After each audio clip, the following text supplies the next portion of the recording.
Hello and welcome to the View From The Vic, our official Watford Football Club podcast. I'm Jon Marks and I'll be with you every week to bring you news and views from the Hornets camp. This week we have a real treat for you as we look back on a memorable season with a discussion that went on a little longer than we anticipated, so our regular fan features will return next week.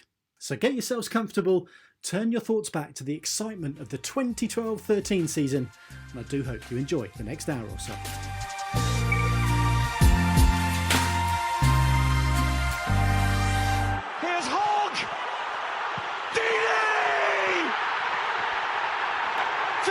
Scratch your eyes. You are really seeing the most extraordinary finish here. I'm delighted to say now on the View From The Vic, we can introduce this week's guests. First up, former head coach Gianfranco Zola. Gianfranco, thanks very much for joining us. It's not a problem. It's a pleasure. Hi, John. How are you doing? Great to hear from you. And your captain from that first season, former club captain and now QPR assistant manager, John Eustace. John, great to have you with us. It's my pleasure. It's fantastic joining two legends in yourself and Gianfranco. Thank you for having me. You can come again every week, John, not a problem.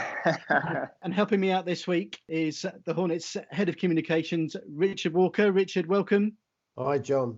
Real privilege to get these two guys together.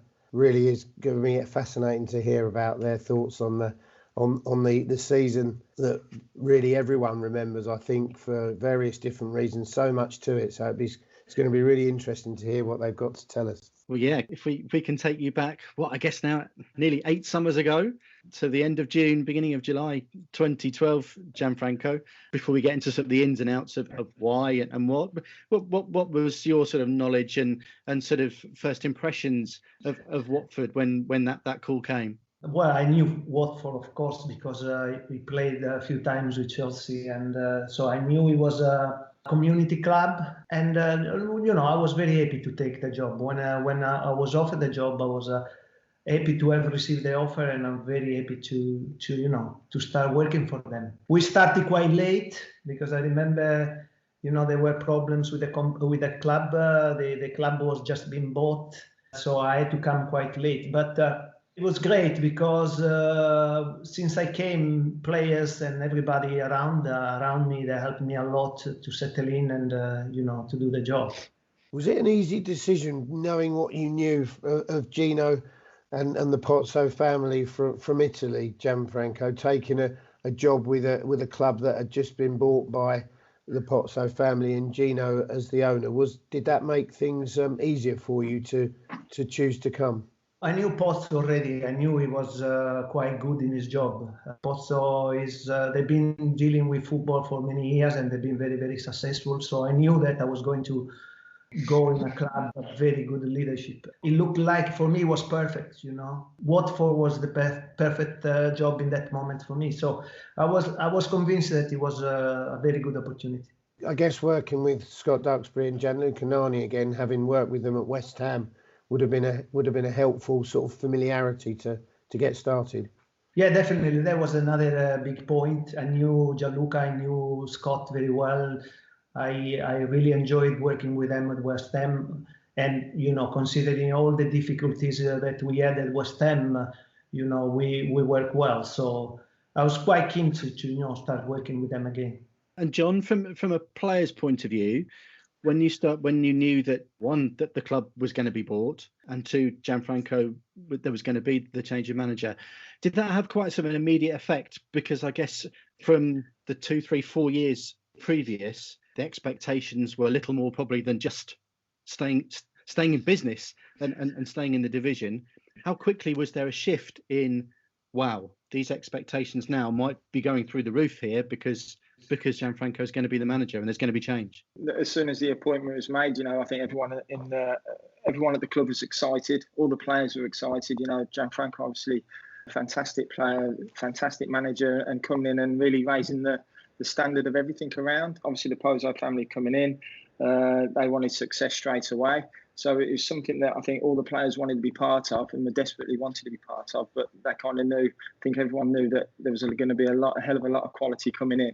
which was the case. And obviously through pre-season, the players coming in, 6, 7, 8 foreign players coming in, all the British players thinking, what the hell's going on here kind of thing.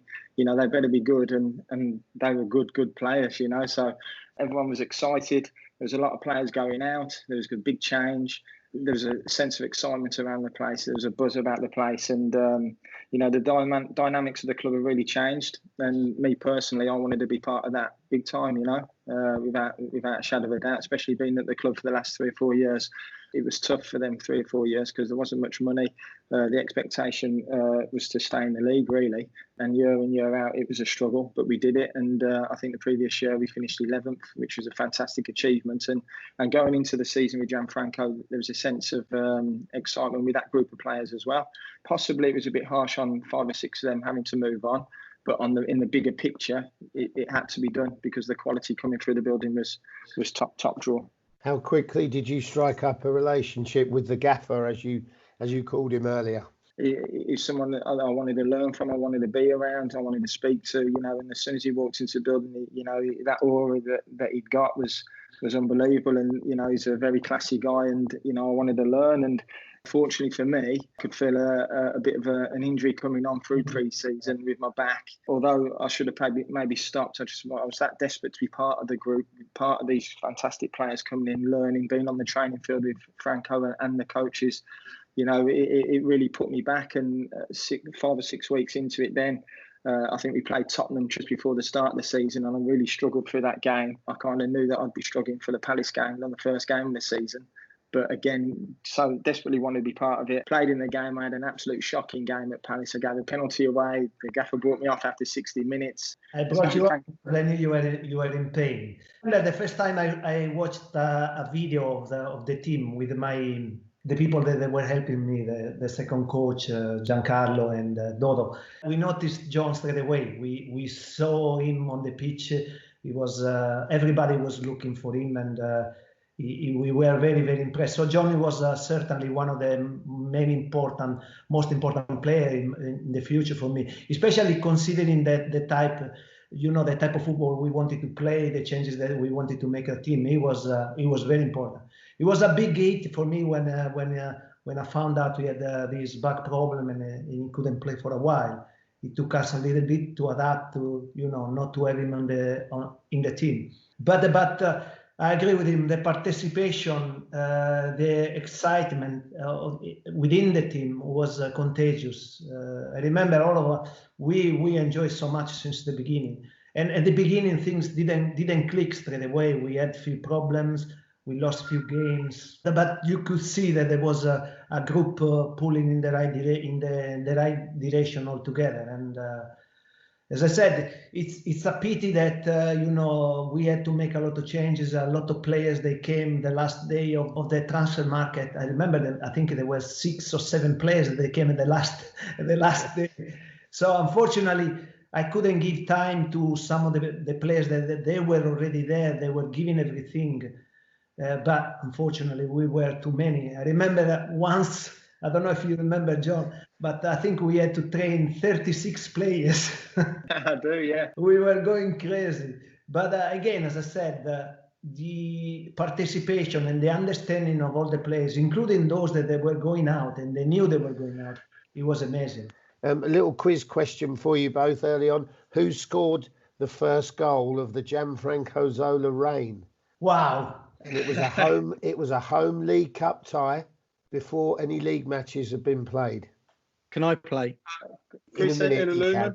It was Eustace. Yeah, in extra time, wasn't it? Yeah, Chris Iwelumo coming on as a sub at home to Wickham in the League Cup, Gianfranco. What were your human tactics away from the formations 4-4-2? How did you as a person deal with that volume of player and having to manage that situation? How did you deal with those early weeks? It wasn't an easy job because when you have to deal with a lot of players like we had, 36, it's normal that there are people that are unhappy, but no one of them was going on in the wrong direction or creating negativity. And that was a bless for me, honestly. Given you were an inexperienced coach then, how much did you lean on John Eustace John was, as I said, he was huge. I couldn't have him on the pitch because he was injured, but he was always in the changing room saying the right things, pulling in the right direction, always positive. I do remember that. It was huge for me, as I said. At the beginning, things they could have gone wrong because the results were in the middle. There were some good results and bad results. So when you are in that situation, it's very easy to go to the wrong side. But people like John made it much easier for me. Eustace, in basketball, there's a phrase called a roll the balls team, a team that's so talented, all you've got to do is roll the balls onto the court and let them play. When you was watching some of the performances as the season wore on, did you have that feeling about some of the players in the squad?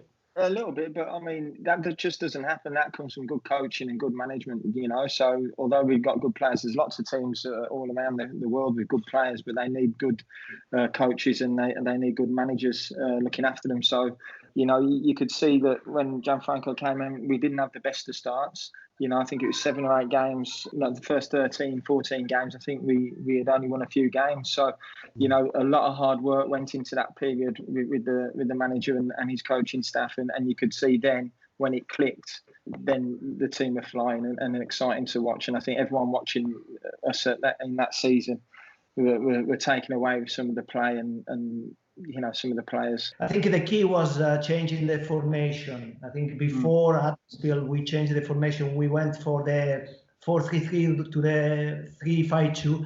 I think that was very important because the team, even before, was playing good football, but it was very, very fragile. I think the team was very much offensive and the defense couldn't handle all the pressure. And so when we decided to change the formation, there was a click straight away. Changing the formation and also having Troy Deeney back was the key who changed completely our season. The team kept playing good football and it started to be a little more solid, difficult to beat, and that was honestly the big difference. Naturally, we were going to touch on Troy and him coming back from prison and what that brought the squad. But what's an Italian's take on 3-5-2? Because in England, it's either described as, oh, that's 5 at the back, that's really defensive. But clearly, with the players you had, did you see it as having to make less sacrifices in the attacking sense? It depends. It depends the way you wanna see that. If you play 3-5-3-2 or 3-5-2, it depends on the quality of the players. Of course, if you put Ikechi on one side and Pudil on the other side, and you play 3 defender, it's more likely that you play 3 at the back and 5 in midfielder rather than 5 at the back and 3 midfield. So that was the way that we were playing, changing, using the different, more offensive players on the wide areas. You become more offensive, and also it was a big benefit because crossing were coming in, and players like Troy Deeney took a lot of advantage from having players like Kechi or Pudil crossing the ball continuously. So I think the balance of the team was much better, and you could see on the pitch. You mentioned that you touched on the Huddersfield game being where you changed the formation, and of course the return of Troy, who scored the winner. If we knew then, I guess what we know now as to how his career has gone on, it would have been written in the stars that he comes back and scores the winner that day. But just how surprised were you how quickly you felt it a necessary and possible to integrate him back into the team and get him back on the pitch? When Troy signed a couple of years before, I think we were his first appearance, he came on a sub away at Norwich. You could see then that, he was a very, very confident boy, and coming from Warsaw, you'd think we'd signed him from Real Madrid. And, but that's Troy, and that's why he's so good, and that's why he's a top Premier League striker now. And that's why you could see when he was away before coming back to Gianfranco's team, he was that hungry to come back and do well. Straight away he came in, he looked fit, he looked sharp, and I think he was leading goal scorer in the prison team for a few months. He let us know all that, everything, but you know, what a legend Troy is of the club. And, you know, it's when he came back, he lifted the group. We had a big, nasty target man who was going to score us goals. And I think, you know, everyone around him played better and he demanded that. And, you know, it's probably something that we were missing. And, you know, he's top. He's top. And I'm sure Franco was very grateful that he came back and did what he did. The first game he played, it was against Bristol. I think we were 1-0 down. So he came on, but immediately as he came on, the change. I mean, on the bench, I felt straight away the change in the team. The team changed completely.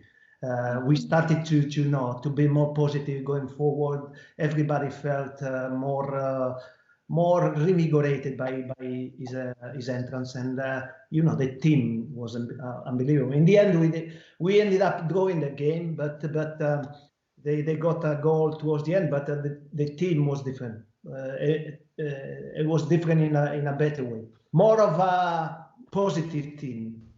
I think in that game, Troy wasn't the only one who made a big difference. I think also in that game we discovered also Chalobah. Also, he was another impressive player that year, fortunately for us, because missing John was big. But in a way, Chalobah came in and he was also important. And in that game, we found two players that they were very important for the whole season. How big do you rate that Huddersfield game in the bigger picture of how the season played out? It was very important. As I said, finally, I think we found the good formula. Then, of course, we lost some games later, but again, you know, you could understand, you could see that there was the right direction. It's not a coincidence that after that we went to win against Charlton away again, and we lost then home against Middlesbrough. But if you remember that, you know, the referee that day had a really I was so upset. I wanted to grab him by his neck. You could see the team was going in, you know, in the right direction. Was developing a lot. Eustace, how was training changing over those months before Christmas? Could you see the change in players' attitude and aptitudes? Yeah, well, obviously, I was watching from the side. I'd had back surgery. I was doing my rehab. You know, I was, again, desperate to be involved. So I was just around the training field. You could see the intensity was a lot better. The quality of play was a lot better. And, you know, you could just see the whole training ground just buzzing. And obviously that comes with results. The results are great. And, you know, the intensity, as I say, everything about training was top. You know, it was a top environment to be in at the time. A real heady mixture of lads who'd been there from the previous year and lads coming in from different places overseas. How was that vibe? I mean, you look at the core of the team, you got Troy, you got Hoggy, Chalobah, you know, Nosworthy, Lloyd, Hawley, Fitz, you know. So there was good core of British players in there looking after everyone else, straight down the spine of the team. You could see they were improving as players as well. You know, having this good quality around them, Lloydie, Nosworthy, you know, Fitzhall, Chalobah, Hogg, you know, their football was getting better as well. And with the coaching and with the players around them, the whole place was buzzing. We had a lot of foreign players, of course. But still, the core of the team was the English one. Very similar to what it was in Chelsea many years before when I was playing there.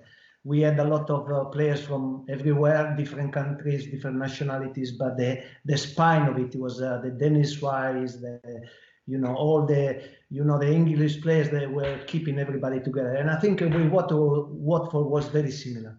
A lot of foreign, but the heart of the team was the English one. It was a perfect mix. Did you have that blend as well of you sort of the youthful exuberance of, you mentioned discovering someone like Chalobah, Tommy Hoban came into the team, Vidra was still a young boy, Forestieri, but then you had that experience, John, you had Fitzhall, Mamela Munia, Marco Cassetti. Those guys, you had that sort of really nice mix of youth and experience to call upon. I always believe since I started coaching that if you were able to create a good blend between youth and experience, was the perfect mix, because by doing that, the young group was stimulating the old one, and the old one was stimulating the young one. It's towards the end of my career, I found out that when I was getting 36, 35, 36, I found out that training with young players was very good for me, because obviously I didn't want to come second, and I had to push myself even more if I wanted to stay behind these young players. They were so alive. I found myself stimulated by the challenge. I grew up as a coach. I grew up thinking that it was important to have young players in the team, but also experienced one that they could lead and could lead them in the right direction. And I think with Watford we had a perfect mix. Eustace, Franco was still the best player in training, wasn't he, at Watford? Of course, yeah, absolutely. His free kicks, unbelievable at the end of training every day. We'd always get the boys in. Come on, look at this, put top corner every time. Now, Gianfranco, I've heard, obviously over the years, I've heard your management style compared to Neil Warnock time and again. You're obviously very similar, aren't you, to Neil Warnock? So tell me what it was like standing next to Neil Warnock while your team won 6-1 at Ellen Road in November. Well, that was probably the moment where we were playing the best football. I mean, I think being on the bench and see the team playing was a joy, honestly. And sometimes when you are on the touchline, John knows it very well. You get a lot of pressure and you don't enjoy, because you are focusing on what is going wrong, trying to fix this, fix that. But there was the moment in which you go on the pitch and you sit and you just enjoy, And when we played the Leeds away, we were really good, really good. I think they were unlucky because what they did, they had. They made the last change, and one player got injured, so they ended up with 10 players, and that certainly helped us. But we were playing really well that period. Warnock is very noisy on the touchline. Honestly, he feels the game very, very much. But in the end, we had a very nice conversation also in his office, and it was very kind. It was a period of the season when we were getting our shooting boots on, and there was some 4s and 5s going in. Was that a time when you thought, yeah, we are onto something here? Yeah, well, for me, obviously, again, watching from the sides, just breathtaking at times. The goals were flying in, the team were playing unbelievable football. You could only see us really getting promoted. For whatever reason, we didn't. But, again, it was something that we probably hadn't seen at Watford, certainly in my time at the club. I think when we played, if you remember, when we played away against Brighton, and we beat them 3-1. Yeah. In that moment, I understood that there's something good was coming up there, because not only the victory, even won the game, but also the way the team was playing, the freedom that the player were had on the pitch was quite good for me. I always thought that for me, the player, when goes on the pitch, has to have that kind of initiative. They have to have creativity. And the creativity comes from when you are free, when you are not afraid, but just playing. And that was the moment when I realized the team, they were starting to do that. And that was key for me. Also because at the beginning it wasn't easy, because I was asking more and more to play from the back. I think, John, you remember that. Yeah. And some of the players at the beginning were afraid of losing the ball. But if honestly, and in football nowadays, you can see everyone tries to play from the back, because it's so essential. If you want to play that type of football, you have to start from the back, and you don't have to be afraid if sometimes maybe you lose the ball, you concede a goal. But the benefits of doing that is huge for the quality of the football that you can produce. I know you said you're an inexperienced coach, but you'd been working in the Premier League with West Ham before. Did you have to adapt your coaching style to get what you wanted there because these players were in the Championship, or did you treat them as if they were Premier League standard? No. I mean, my method didn't change. It's not that because we were in Championship, my standards were less. Actually, you know, in the end, I think we came to a point where we were playing football as well as West Ham was doing before, even better, I think, somehow. I thought I had quality players, and I always treated them as quality players, and I always asked to do what quality players they can do.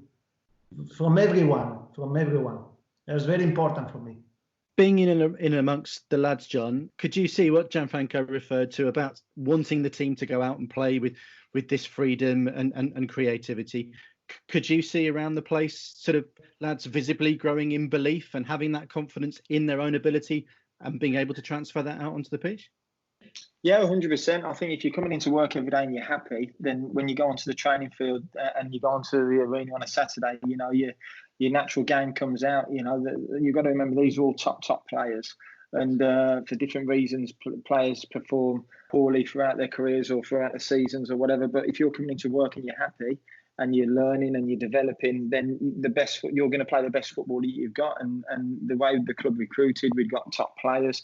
As I've already gone on, the place was buzzing every day. The lads wanted to come into work. They wanted to learn. They wanted to get better.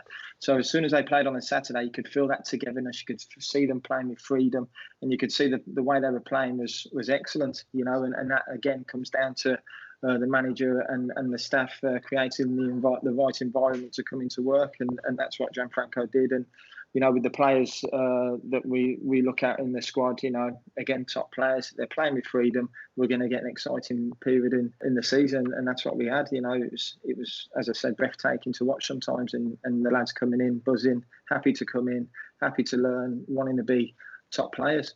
When you played at Man City that day in the Cup, were you fit to play, or were you just desperate to be involved and the manager wanted you in the side? Franco changed the team. You know, obviously I'd just come back from my injury. I'd been training a couple of weeks. You know, I just wanted to play. I wanted to be part of the group. You know, I think we had a good game. I think I felt I had a decent game, and I think we played some decent football. But no, listen, I knew I wasn't match fit. I knew I wasn't as sharp as I wanted to be, but I just wanted to be part of the group. I think after that, I did break down again for a little while. You know, with my back, and then came back for Bristol, or it was after the Bristol game. I can't remember. I think Gianfranco started me away at Bristol City. I was well off the pace, you know, well off the pace for the Championship, and I knew that. And you know, I probably shouldn't have played, but we ended up losing the game. And again, I knew that my time with the team of starting games wasn't there. The team had done fantastically well. They're in a great position. I knew my role as a player was to maybe be on the bench or just be in the squad because of the way the team had developed, the way we were playing football, and I wasn't fit enough to be part of that. And I didn't want to let anyone down. Then, you know, we got in such a great position. You know, I was more than happy to stay back. I remember I think there was one game, I think we'd got a couple of injuries late on, and I think we were playing Crystal Palace at home, and Gianfranco pulled me in and said, listen, you might be playing centre half, and of course I said, yeah, no problems, but I really didn't want to play centre half that night. No chance. I knew that I wasn't right. I would have played, of course, but I think Toby Hogan, who eventually came in, he played, and you know, he had a fantastic season that season as well. But I know I wasn't fit, I know I wasn't ready, so I was just happy to be part of the group. Now, Mr. Zola, there's loads of highs to do with this season, but there was one night in Bristol that really wasn't that great, was it? The Bristol City game, not just down to Eustace, of course, but you made a lot of changes that night, and I know that the chat about that went on for some time afterwards. As a coach that night, if you were back there again and you had a side that was going okay, would you still do what you did that night? Going back on that game, I think my thinking was that I needed to change players because there were a lot of games coming on, and I think we played Bristol 3 days after we played on Saturday, I think. So there was the thing. Of course, if I can go back now, probably I would have made different choices because yes, also it was important probably to save some legs, but at the same time, I think maybe I could have done differently. Maybe start with a team and then maybe make the changes later. But these are one of those things. Again, it was some of the things of the Championship. They were new for me as well. some of the dynamics of the championship, they were new for me as well. As I said, that's it's normally when you have a team like us that is playing against one of the bottom teams. Normally, everywhere in Europe, you assume that it's not going to be such a tough game like it's been that day, and there was a learning for me as well. Of course, obviously, as I said, if I was going to play the game again, probably I would have acted differently. There's obviously some super wins as we march on towards what ended up being a playoff position. Out of those later games, could each of you pick something, a victory that defined what you felt that season's style of football was all about? We played Blackburn home.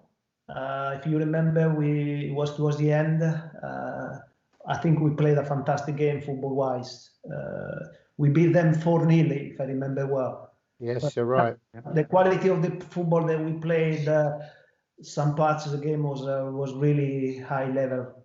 I remember that, there were also the goal of, I think it was Batocchio scored. I don't remember was the second or the third goal, but the action that brought before the goal was quite good. I remember very well that. I think the Leicester game just before the playoffs, to be fair, Leicester away went there and won 2-1. For me, that was a quality performance and a top performance by the boys. Do you feel, when you look back on it, Franco, do you feel we should have got second place? We should have got automatically promoted given the momentum and the way the season had gone? When I think about that season, I still cannot believe how we didn't go up. I think the last game we played against Leeds summarized everything. We had Almunia got injured in the warm up, and then we have Jonathan Bond that got injured after 15 or 20 minutes, and we conceded a goal. So Jack Bonham had to come on. The poor boy, it was the first game he was playing of the season. And then we had Troy Deeney sent off. So, and then we ended up losing the game with it summarized all the things that game. But, in the end, it was very, very hard to take it when we didn't make it in the end.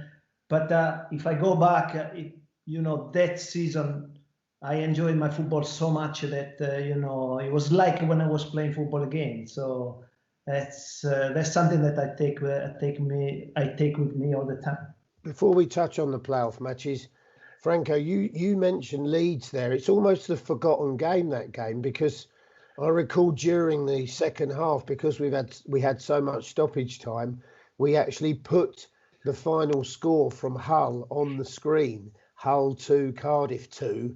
Which meant that if we'd won, we'd have got promoted. And Malky Mackay's Cardiff had done us a favour that day. I don't know if that was a good or bad thing to let the crowd know what the situation was. But what do you think ultimately? Why do you think ultimately the reasons for not getting over the line on that day? Well, as I said, obviously fortunately played a big role, bad luck actually, not fortune, bad luck. Because as I said, it's not easy to lose the first goalkeeper and then the second goalkeeper after 10 minutes, and then you lose such an important player like Troy in a game like that where you need to be calm until the end.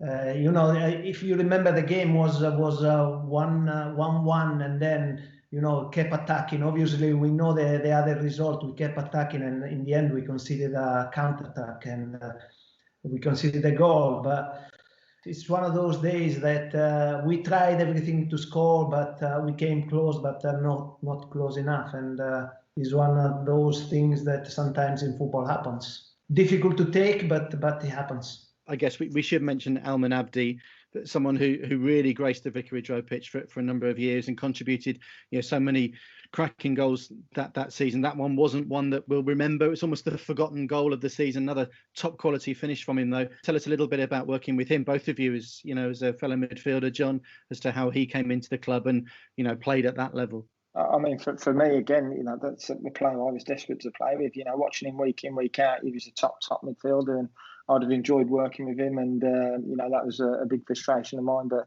you know, again, you know, for a couple of years he was top and a different class, lots of quality. Struggled with his injuries in the end, I think. What a good player, but also a fantastic attitude and a real respectful guy. Another good signing. Statistically, if you want to do well in a championship, in a league like the championship, you have to have two things in place, very important. One is that you don't concede many goals, and in the end, with the back three, we sorted out the problem. The other thing is that you have to have in the team players that they can score goals. We had the two strikers who that year, I think they scored 22 and 20 goals, Troy and also Vida. These two players, they're not enough. You have to have also somebody that can go on double figures. And that year, Abdi was on 13 goals. And those 13 goals were very important because, as I said, you know, when you start having three players that they can guarantee you 50 goals, and you have a good defense, you have a very good chance to play a good season. And so it's been for us. I think Abdi was great in this sense because he was good at passing the ball, you know, keeping the ball, but at the same time, he was also very good to getting in the box at the right time and also scoring goals from outside. That was such an important factor for us. Considering all of those many talented players, for him to win the Players' Player of the Season was quite a tribute, because often midfielders, as I'm sure Eustace is going to agree with, get overlooked in that regard for a goal scorer or maybe a goalkeeper at times. Yeah, no, definitely. As I think it was that year was one of the most important players. And if you remember, then the year after, we missed him for 6 months for injury, and it was you know, without him, the team was missing something. Yeah, I think he was like the unsung hero, really. Again, if the players vote for you at the end of the season, you know that you're doing something right. How hard was it, off the back of the Leeds result and everything that had happened that day, to then 5 days later go to Leicester for the first leg of the semi-final and put in a reasonable performance? Missed chances again that night, I think. Important to come back and staying in the game 1-0, but just how big a job was it in those intervening days to pick everybody up to play another game after what had happened against Leeds? It wasn't easy. As I said, there was a big delusion in the camp because obviously we were expecting more than that. That's what we had to face. I think when we went to play the first game against Leicester, we played okay, but we didn't play you know, our best performance. And I think the fact that we didn't go up, I think somehow has affected us. We didn't play our best game, but on the other hand, Leicester played quite well as well. How did you feel coming away 0-1, Franco? How did you feel that night coming away just 1-0 down? In the end, if you remember, we had a great chance towards the end. I think it was Vida who went through, and well, I felt bad. But I had trust in my players. I knew we had quality in the team. I knew that you know, the game at Vicarage was going to be difficult, but I knew it was going to be different. You mentioned the trust in your players, Franco, and you mentioned Vidra there missing that big chance in the first leg. Was that a big call to stick with him for the second leg? You had Fernando in the background. You could have made that change. Vidra had gone, I think, 2 or 3 months without a goal, despite scoring the 20-odd goals so quickly and so impressively. So was that a real reward for your belief in him that he delivered those first 2 goals in the second leg? Well, I remember there was a lot of pressure on playing Forestieri that week. I think Forestieri was very, very good as well. You know, every time he played or when he came on, he always made a big difference. But I felt like that Vidra was, especially in combination with Troy, was the best partnership, the best option we had at that moment.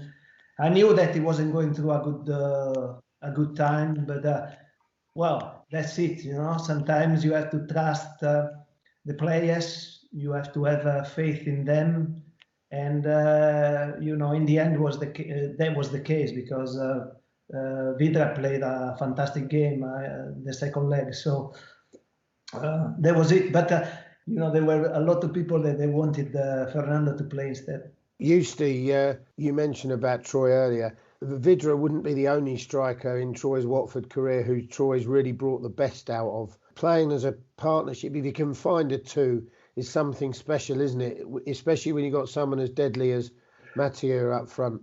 Them two that season were phenomenal. Although Forestieri, listen, top player, fans' favourite without a shadow of a doubt. He was exciting to watch, showboat to everything. But them two were the most deadliest strike force in the league by a million miles. And, that was the right two to play. And that partnership was deadly and really exciting. They seemed to know each other's movements. They played off each of us so well. Troy would create a lot of goals for Vidra as well. You forget that about Troy. Although he's a goal scorer, he can also create as well. I think that partnership was superb that year. We should probably do this the other way around and just touch very quickly on Wembley and then go back to the game that Franco's alluded to. Is we still consider it, Gianfranco, reverentially as the greatest moment ever at Vicarage Road from anyone's lifetime that was there that day or watching, and that you and Eustace, certainly on video, are key parts of the celebrations after the goals. But let's just touch on Wembley first to give it its due. Feelings about that day in general. Sum up how you felt, both of you. There are some few things that had to be mentioned. Probably we had a lot of young players in the team, and some of them felt the occasion a lot. We had players that they didn't perform as well as they did during the season, which is normal because it was a big game, of course. So in the end, we came up to play that game, probably an average game, not a game that was necessary to go through because Crystal Palace was very organized. They prepared the game very well. They played perfectly against us. They knew our main points, and they dealt with them very well. In the end, we came up losing only on extra time on a penalty, but they had great chances during the game, and probably in the end they deserved. A pity, because as I said, we didn't give the best shot. We underplayed, and it's very, very, very sad because something different we could have done. Even myself, if I think back about that, I could have done something different. Eustace, where did you watch it from? I was just behind the lads, just behind the dugout, so I could feel all the tension. What Gianfranco said there, I think the experience of Crystal Palace won the game. Really, we did have a young team going into that game, and they're very experienced. They kind of had all the answers for everything we tried, and that lack of experience really kind of told in the end. And it's a shame because we, without a shadow of a doubt, we should have got promoted. But on that last game, we did let ourselves down. We didn't play with freedom, which we did throughout the season. If we would have gone out there and played with that freedom of knowing that we were top, then we would have won no problems. But that little bit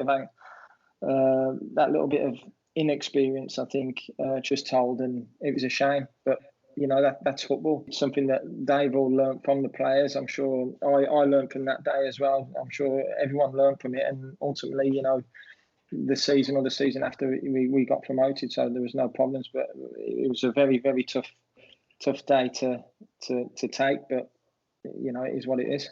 That game, if you going to watch it again, it was the first time in the season that we couldn't make our passes. We couldn't get the rhythm because we couldn't complete more passes, and that was a killer for us because our team, our players, with the quality that we have, we needed that rhythm, that consistency in the pass to put a little bit of pressure on Crystal Palace. We couldn't build up continuously action after action after action, and so that really was a big problem for us. Many players, they got out of the game. Chalobah, if you remember, had a bad game, but because he couldn't get the game to get the game rolling in the way that he can express himself at the best. He was one of the ones. Did you fear it would be very hard to peak again after what happened at Vicarage Road that day? Probably we over-celebrated. I think the people came on the pitch and then we went out. It's the greatest moment ever at Vicarage Road, Gianfranco. Exactly. I think I've been thinking a lot about it, to be honest, Richard. And you don't know whether it was right to do that or wrong to do that. But in the end, football is like that, is expressing yourself, expressing your emotion. And that day was magical, and I think will be remembered for a long time. I think just talking about it now gives you goosebumps. Even when I wasn't part of it, I was just watching, and even when you mention it there, it still gives you goosebumps, and I think the way everyone celebrated. I mean, you couldn't help not. It was an unbelievable feeling, unbelievable game. Certainly the best game that I watched at Vicarage Road. But no, it was fantastic. And Gianfranco, you were always very respectful on the sideline, and you never over celebrated. I mean, but even on the second goal, Gianfranco, you went off, you ran down the side without a shadow of doubt, which was very justified. But then even at the end of that, you went over to Nigel and apologised. That just shows the kind of gentleman that you are, and always very respectful. And no, listen, the scenes that day were fantastic, weren't they? Do you look back on that game as well? I feel the quality of not just the first two goals that we mentioned from Vidra, but some of the quality that the team was able to display that day, a real contrast from what we were just talking about at Wembley, in a game with so much pressure, to be able to play with that freedom, with that flair, with that creativity, with such quality, must have been huge testament to the way the team went out and played that day. But that team needed that type of mindset. As I said, we had a lot of players that they needed to be like that, and that type of frame of mind to perform at the best. Chalobah, Abdi, also Forestieri, Vidra, Troy. They needed to have that state of mind to know to give the best. Because I remember when I was at my best, I was like that. I wasn't afraid of anything. I wasn't thinking about anything. I was just thinking of enjoying myself. And I thought that it was necessary to give the best. And in that game, we had it completely. Something that we didn't have, as I said, at least that's how I felt when we were playing at Wembley. For someone who hadn't scored for so long, the technique to even attempt what Vidra did for that first goal, how good was that? No, that was amazing, actually. It's on the bench, you couldn't believe how the quality of that goal. It was really good. It was such a difficult shot. But, I mean, John knows Vidra very well, and, he was an unbelievable finisher. Yeah, no, he was top. And I think he needs confidence, though, to be that player. He needs the confidence, and you could see that season. Gianfranco gave him that confidence, and Vidra is a class act for sure. And Marco Cassetti rolling back the years as well with that through ball with the outside of his right boot over the top of the back four to set him up, wasn't it? Marco was one of the, another key player when he came, and he gave a lot of experience, to the team, a lot of knowledge. Also, he was, everyone look at him when it was a difficult moment. It was very, very, very, very important for the other players too. For me, with Marco, him coming in as a senior player, and as we spoke about earlier, you've got to get the dynamics right of them senior players and young players. And you can play with senior players who are arrogant, who are big time, who have got big egos. You can play with young players who are exactly the same, but Marco didn't have that. Marco was very humble. He wanted to teach the young boys. The young boys wanted to learn from him. And again, getting that right balance, which Gianfranco spoke earlier, the club had. And he was another unsung hero for me. He had a fantastic season that year, for sure. So, here we are. Anthony Knockout goes round one, goes past Cassetti, feels a feather fall from a dove above the stadium, goes over as if he's been shot by a sniper. Cassetti, arms up, Italian style. It wasn't me, ref. I never touched him. Michael Oliver does what he does best, blows the whistle, points to the spot, waits for the crowd reaction, and it cuts to Gianfranco Zola on the side, whose reaction is to take his bench coat off and put it on his seat. Well, I remember that I turned to the bench. I think I spoke to them. I said, "But what is going on?" I said, "I cannot believe he's done what he's done." By the way, last year, Oliver apologized to me. No. We went on before a match. I can't remember what match was that. And he came to me and he said, "I must apologize to you. You are right. It wasn't a penalty." In that moment, I'm sure you wouldn't be refereeing this game, I said. But if there'd have been VAR, there would be no Troy Deeney goal. There would be no penalty. The moment wouldn't have happened. Well, in that moment, I felt, I was very close to have an heart attack. So it was, it was a bad penalty. But in the end, he came up in a perfect way, What was your feeling, Eustace, when the penalty was saved and the ball went up in the air? It's hard to explain, really. And so obviously you're thinking, "Oh, what a fantastic save. Right, come on, then we'll get another chance, couple of minutes to go." And then, we're looking around saying, "What a great save." And by the time you look again, Troy's just about to put it in the net and you're like, "Blimey, this is fantastic." It's what dreams are made of, really, wasn't it? Yeah. I noticed in the celebrations, you sort of just walking down the side with a big beaming smile, full of those shiny white teeth, not getting too involved. Gianfranco obviously let himself down badly that day. I still kept my dignity intact and just managed to conduct myself. It was Jonathan Bond from behind that tackled me. He'd have got a yellow card for that these days, wouldn't he? Definitely. It was one of the most popular forward roles we've seen at Vicarage Road ever. Talk about Nigel Pearson afterwards, Gianfranco, because life's funny, isn't it? And he's now the head coach at Watford. I know when you spoke to me after press conferences, you said that he was such a really sound man in that season. How was he after that game? And did you actually get a chance to talk to him much? Yeah, of course. We met after in my office and we had a drink together. I felt obviously I was very happy for myself. In a way, I felt for him because of all the managers, probably with him, it was the one I had the best relationship. I've always had a great respect for him. Honestly, I liked him. So when I saw him in my office, I felt bad a little bit for him. But he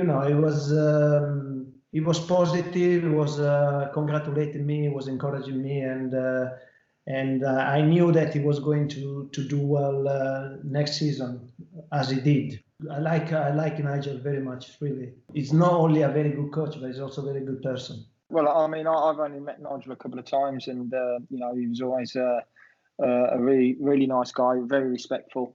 Obviously, just finishing my footballing career, I went on a couple of coaching courses, and he was there speaking, and he went out of his way to come over and speak to me, and he gave me some really sound advice. So, he's a classy guy, and the club are very fortunate to have him as the manager now. Him and Craig, and I'm sure they're both working their socks off to make sure that Watford stay in the league this year, and I'm sure that they'll do that without a shadow of a doubt. It's funny, that footballing circle of life, isn't it? How Nigel Pearson's such a key figure in that VT, almost unmoved, Franco, as you make your way back to the bench. And there's Nigel sitting there, seemingly taking it all in and being enormously gracious about what's just happened. No, exactly. I think his composure was exceptional from, as I said, a very, very, very good person, a good coach. Honestly, I didn't realize what I did until the end, because I just realized I ran just in front of him. But again, as I said, Nigel was composed, was good. He took it with a lot of dignity, and I'm happy that right now he's working for Watford. I'm sure he's going to give a very, very big help for the club. How impressive is it, the composure that your players showed in the immediate aftermath of Manuel Almunia's save, to then go up the other end and score a goal again of the quality that it was? Well, there is the magic of the young players. Sometimes, as I said, they can produce something incredible. Like in that day, they have the crazy mind. Sometimes they can make you things that other people for other people is difficult. So they did Ikechi in the control for Thierry and everybody else involved. That was one of the biggest quality of that team. When they were playing with that type of freedom, with that type of mentality and a mindset that they were really difficult to stop. For me, that the composure Troy showed, that just shows why he's he's one of the top Premier League strikers now. That's not an easy thing to do, and there's so many players in the Championship, and that's why they're playing at these levels. Because at them big times and big moments, they can't compose themselves enough to put the ball in the net, and again, that's why Troy is a top Premier League striker and a Watford legend for sure. What one thing would you both tell us perhaps about that season that you take away from your time at Watford and it still sits with you now? What would that be? For me, is that the game I felt like in that season there were games in which you sit down on the bench and you enjoy just not saying much, just watching and seeing your team playing with such a joy, with such freedom. That was for me it made me fall in love with the job, honestly, because it was really good to watch. Just a frustrating season for me, but one of excitement as well, watching the group grow, watching the team grow, watching the club grow, something which was close to my heart, because obviously I've been at the club for I think 4 years previous to that. We've been through a lot of tough times, but then to see the influx of players coming in, the way the manager had got the team playing, the club was on its up. So for me, leaving the club, I knew I was leaving the club in a better position than when I first joined, and that whole season was just an exciting thing for me to see the club develop and get better, and obviously eventually see them going into the Premier League is fantastic. And now we've got to make sure we stay in the Premier League, the club stay in the Premier League, which I'm sure Nigel and Craig will do. We're so grateful for your time, guys. It's been an absolute pleasure having you guys on. We thank you so much for your time. We wish you both really well. And once we come out of this, then obviously, there's an open invitation to you both to come back to Vicarage Road. We would love to see you at Vicarage Road very soon, I'm sure. And we hope we can make that happen. Eustace, Franco, thank you so much for your time. We wish you all the best. It's been a pleasure. Thank you. Thank you very much. Thank you. My pleasure. Thank you.